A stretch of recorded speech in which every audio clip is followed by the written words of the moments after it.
Hello दोस्तों, हमारे channel में आपका स्वागत है।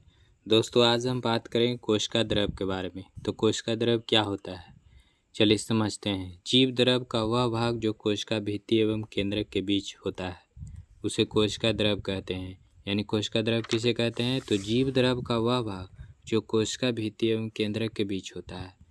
इसमें अनेक अकार्बनिक पदार्थ जैसे खनिज, लवण एवं जल तथा कार्बनिक पदार्थ, कार्बोहाइड्रेट, प्रोटीन व वसा होते हैं जो निर्जीव पदार्थ हैं। कोशिका द्रव एक बहुत गाढ़ा, प्रभासी एवं चिपचिपा पदार्थ है। इसमें अनेक रचनाएं उपस्थित होती है जिनके अलग अलग कार्य होते हैं। इन रचनाओं को कोशिकांग कहते हैं। यूकैरियोटिक कोशिका में कोशिकांग झिल्ली युक्त होते हैं, जबकि प्रोकैरियोटिक कोशिका में ये झिल्ली युक्त नहीं होते हैं। कोशिका द्रव में निम्नलिखित कोशिकांग पाए जाते हैं जो विभिन्न प्रकार के उपचायी क्रियाओं को दक्षतापूर्वक संपन्न करती है, जिसमें पहला है अंतःप्रद्रव्य जालिका। यह क्या होता है? यह जंतु एवं पादप कोशिकाओं के कोशिका द्रव में अत्यंत सूक्ष्म, शाखित और झिल्लीदार अनियमित नलिकाओं का घना जाल होता है। इस जालिका को अंतःप्रद्रव्य जालिका कहते हैं। यह लाइपोप्रोटीन की बनी होती है और कोशिकाओं में समानांतर नलिकाओं के रूप में फैली रहती है। कोशिकाओं में इनका विस्तार कभी कभी केंद्रक के बाहरी झिल्ली से प्लाज्मा झिल्ली तक होता है। अंतःप्रद्रव्य जालिका दो प्रकार की होती है। पहला होती है चिकनी अंतःप्रद्रवी जालिका। इस प्रकार की अंतःप्रद्रवी जालिका की झिल्ली चिकनी होती है और इसकी सतह पर राइबोसोम नहीं पाए जाते हैं। ये लिपिड स्राव के लिए उत्तरदायी होता है।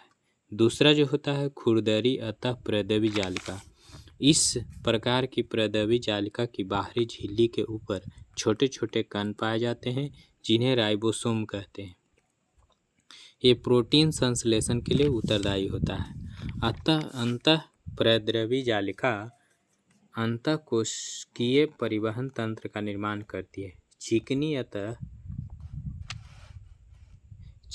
अंतःप्रद्रवी जालिका वसा एवं कोलेस्ट्रॉल संश्लेषण में भाग लेती है। खुरदरी अंतःप्रद्रवी जालिका प्रोटीन संश्लेषण में मदद करते हैं। अंतःप्रद्रवी जालिका केंद्र से कोशिका द्रव में आनुवंशिक पदार्थों को जाने का पथ बनाती है। यह कोशिका द्रव को यांत्रिक सहारा प्रदान करती है। यह कोशिका विभाजन के समय कोशिका प्लेट एवं केंद्रक झिल्ली के निर्माण में भाग लेती है। इसके कारण ही कोशिका का सतही क्षेत्र काफ़ी बढ़ जाता है। अब हम लोग समझते हैं 3 नंबर राइबोसोम। राइबोसोम क्या होता है? इसकी खोज पुलेड ने 1955 में की थी। यह ऐसे कण हैं जो केवल इलेक्ट्रॉन सूक्ष्मदर्शी से ही दिखाई पड़ते हैं। ये अंतःप्रद्रवी जालिका की झिल्लियों की सतह पर सटे होते हैं या फिर अकेले या गुच्छों में कोशिका द्रव में बिखरे रहते हैं। ऐसे राइबोसोम जो गुच्छों में मिलते हैं उसे पॉलीराइबोसोम या पॉलीसोम कहते हैं। ये रचनाएं प्रोटीन और आरएनए की बनी होती है। राइबोसोम प्रोटीन संश्लेषण में भाग लेता है।